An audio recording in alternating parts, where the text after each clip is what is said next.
Bueno, continuamos con el video número 2. Vamos a retomar el ejemplo anterior para realizar este ejemplo. Ok, el ejemplo 3.03. Dice, ¿qué ángulo de giro creará un esfuerzo cortante de 7 megapascales en la superficie interior del eje del hueco de acero de los ejemplos anteriores? En el ejemplo anterior me daban el ángulo de giro, o sea, y teníamos que encontrar el par de torsión que salió aproximadamente de 1.8 kilonewtons. Ok, es un par de torsión y tenía yo un esfuerzo cortante por aquí. No tenía esfuerzo cortante, no lo necesitaba, ok, no me lo dieron. Pero aquí entonces vamos a ver para crear un esfuerzo cortante ahora de 70 megapascales, ok. Yo sé que el esfuerzo cortante va a ser el par de torsión. Como es en la superficie interior, vamos a utilizar ρ, que es la distancia radial, entre J. ¿Ok? Y yo sé también que el ángulo de giro va a ser par de torsión por la longitud GJ. ¿Ok? Con eso yo puedo encontrar lo que necesito, que es el ángulo de giro. ¿Sale? El ángulo de giro. Entonces, vamos a ver por aquí qué es lo que nosotros tenemos. ¿Ok? La deformación acortante mínima, que sería, ¿ok? Eso, nosotros sabemos que es el par de torsión mínimo sobre G, ¿ok? Lo definimos hace un momento.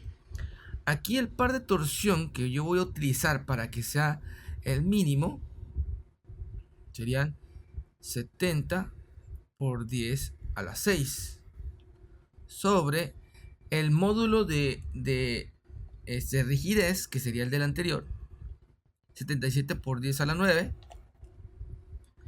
77 por 10 a la 9. Esto aproximadamente me queda como 909 por 10 a la menos 6. ¿Ok? Este es el valor de la deformación acortante a la superficie interna del eje. Ahora, el ángulo de giro que me solicita va a ser igual a la longitud por, ¿ok? Por esta parte de aquí, ¿vale? Por la deformación acortante entre C. Esta es otra fórmula. Estas fórmulas de aquí son similares. Encontramos lo mismo, el ángulo de giro. En este nosotros tenemos que encontrar T. Ya tenemos L, tenemos J y tenemos G. Podemos también encontrarlo de esa manera.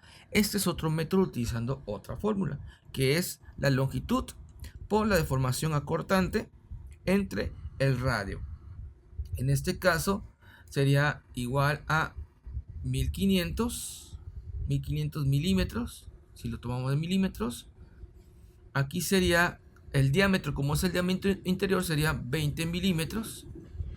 ¿Ok?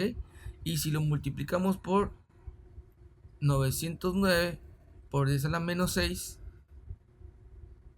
¿sale? En este caso queda como 68.2 por 10 a la menos 3. Y estos serían radianes. ¿Ok? El ángulo de giro entonces va a ser 68.2 por 10 a la menos 3 radianes, 360 sobre 2pi radianes. Ok, para hacer la conversión, que eliminamos radianes y me queda como 3.91 grados. Ese sería el ángulo de giro para crear un esfuerzo constante de 70 megapascales. Podemos definir que el de 2, que está en la parte superior, el 3.01, el esfuerzo cortante debe ser menor de 70. ¿Por qué? Porque es a 2 grados. Debe ser casi la mitad, debe ser como por 45 megapascales aproximadamente, porque es proporcional. ¿Ok? Es proporcional. Muy bien, vamos a ver otro ejemplo que está algo interesante por aquí, pero antes vamos a ver un poquito más de teoría, para entrar en otros elementos, por ejemplo, aquí tenemos estos dos, ¿ok? Nosotros vamos a encontrar que esta fórmula de aquí, que me da el ángulo de giro, ¿ok? Esa fórmula de ahí únicamente puede utilizarse si el eje es homogéneo, o sea, que G sea una constante, o sea, que sea un mismo material y sea homogéneo, mismas medidas. Si tiene una sección transversal uniforme y solo si está cargado en sus extremos. O sea, tiene tres condiciones. Uno, que el eje sea homogéneo, o sea, que G sea constante. Dos, si su sección transversal uniforme.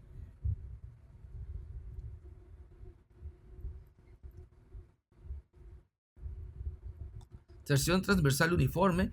Y tres, si está cargado uno de sus extremos.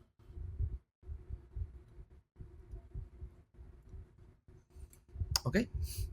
Bueno, esa es la condición. Ahora, si el eje es sometido a par de torsión en lugares distintos de los extremos, o si consta de varias porciones con secciones transversales distintas, y posiblemente distintos materiales, debe dividirse en partes, componentes que satisfagan individualmente las condiciones requeridas para la aplicación de la fórmula. O sea, debemos nosotros dividirla en partes donde cumpla esas tres condiciones y aplicar la fórmula en cada una de esas partes. En el caso del eje de la figura 324, el eje AB, por ejemplo, debe considerarse cuatro partes diferentes, que sería la AC, que sería esta, la DC o la CD, que sería esta, la DE, que sería esta, y la EB, que sería esta. O sea, consta de cuatro secciones diferentes. El ángulo total de giro del eje, esto es el ángulo que gira el extremo A, o sea, el ángulo total sería en este extremo, ¿ok? Se obtiene sumando algebraicamente los ángulos de giro de cada parte componente.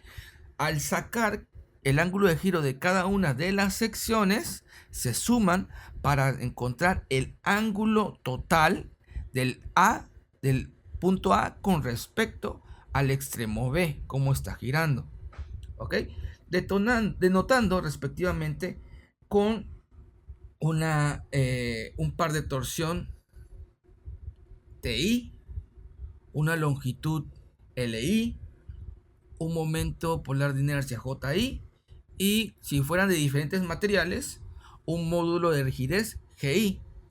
El par de nosotros podemos ver entonces, esto significa, está ahí, solamente significa las partes, o sea, par de torsión de la primera sección, par de torsión de la segunda sección, y va a cambiarse. Entonces nos podemos referir que el ángulo de giro va a ser la sumatoria desde I, de TI, JI, no, LI, perdón, LI, JI, GI. El par de torsión interno TI en cualquier parte dada el eje se obtiene haciendo un corte a través de esa parte y dibujando un diagrama de cuerpo libre de la porción del eje situado en la sección. ¿Ok?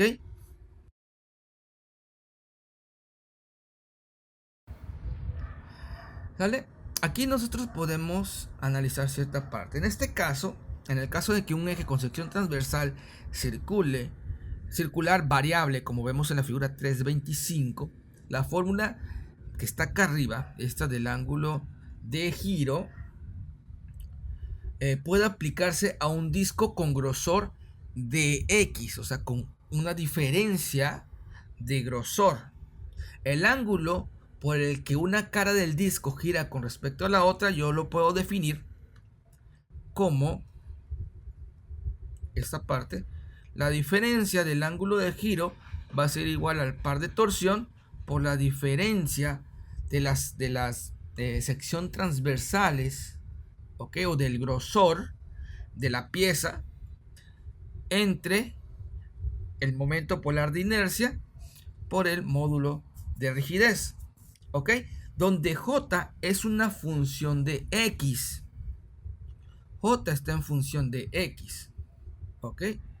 J está en función de X y que puede determinarse integrando en X de 0 a L. Entonces yo puedo decir que el ángulo de giro va a ser una integral desde 0 hasta la longitud final de T de X sobre JG.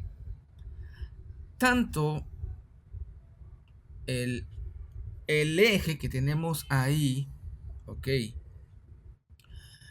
nosotros podemos analizar que tenían extremos fijos, o sea, estos que están en esta parte, ok, tenían extremos fijos, estaban anclados a algo, ¿vale? Estaban anclados a algo. En este caso, por lo tanto, el ángulo de giro del eje fue igual al ángulo de rotación de sus extremos libres. Cuando ambos extremos de un eje giran, sin embargo, el ángulo de giro del eje es igual al ángulo a través del eje, de un extremo del eje, giran con respecto al otro. Vamos a considerar, por ejemplo, aquí tenemos dos elementos, ¿ok? Aquí tenemos dos elementos que nos van a servir para la explicación y para el problema que vamos a analizar, ¿vale? Ok, dice, considera, por ejemplo, el ensamble 326A, o sea, el que está en el lado izquierdo. ¿Ok? Compuesto de dos ejes elásticos AD, que sería, este sería el eje elástico AD, y el eje BE, que sería este otro de acá, todo hasta arriba, BE.